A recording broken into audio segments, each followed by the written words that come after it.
2026 ஒரு புதிய ஆண்டு. ஆனால் இது சாதாரணமான ஒரு ஆண்டா?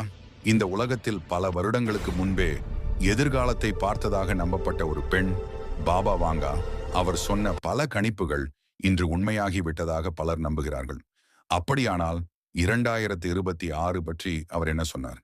இந்த உலகம் எந்த மாற்றத்தை சந்திக்கப் போகிறது?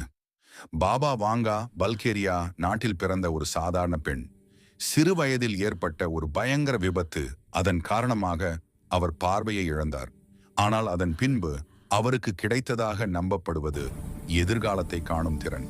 அரசுகள், போர்கள், இயற்கை பேரழிவுகள் என பல விஷயங்களை அவர் முன்கூட்டியே சொன்னதாக பலர் கூறுகிறார்கள். 2026 இந்த ஆண்டு உலகம் முழுவதும் பெரிய மாற்றங்கள் ஏற்படும். சில நாடுகளில் மக்கள் அரசுக்கு எதிராக கிளர்ச்சி செய்வார்கள். அதிகாரம் மாறும், சட்டங்கள் மாறும், வாழ்க்கை மாறும். மனிதன் பழைய முறைகளை விட்டுவிட்டு புதிய பாதையை தேட ஆரம்பிப்பான். 2026 முழு உலகப் போர் இல்லை, ஆனால் சிறு சிறு போர்கள் பல இடங்களில் வெடிக்கும். எல்லைகள், மதம், அதிகாரம் இவையெல்லாம் மனிதனை மனிதனுக்கு எதிரியாக மாற்றும். அதே நேரத்தில் அமைதிக்காக குரல் கொடுக்கும் மனிதர்களும் உருவாகுவார்கள். பாபா வாங்கா அதிகமாக எச்சரித்தது ஒரே விஷயம்: இயற்கை. 2026 வெள்ளம், நிலநடுக்கம், புயல்கள் அதிகரிக்கும். கடல் நீர்மட்டம் உயரும்.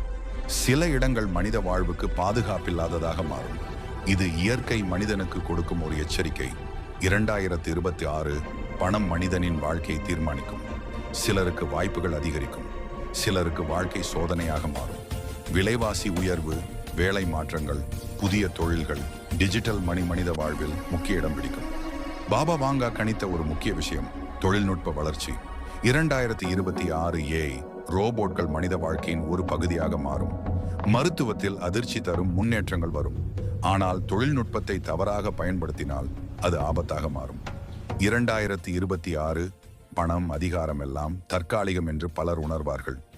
ஆன்மீகம், மன அமைதி, உண்மையான சந்தோஷம் இவைதான் வாழ்க்கை என்று மனிதன் புரிந்து கொள்வான். 2026 பயம் தரும் ஆண்டா அல்லது மாற்றத்தை கொண்டு வரும் ஆண்டா? பாபா வாங்காவின் கணிப்புகள் ஒரு விஷயத்தை மட்டும் தெளிவாக சொல்கின்றன: மாற்றம் தவிர்க்க முடியாதது. நாம் எப்படி மாறுகிறோம் என்பதே எதிர்காலத்தை தீர்மானிக்கும்.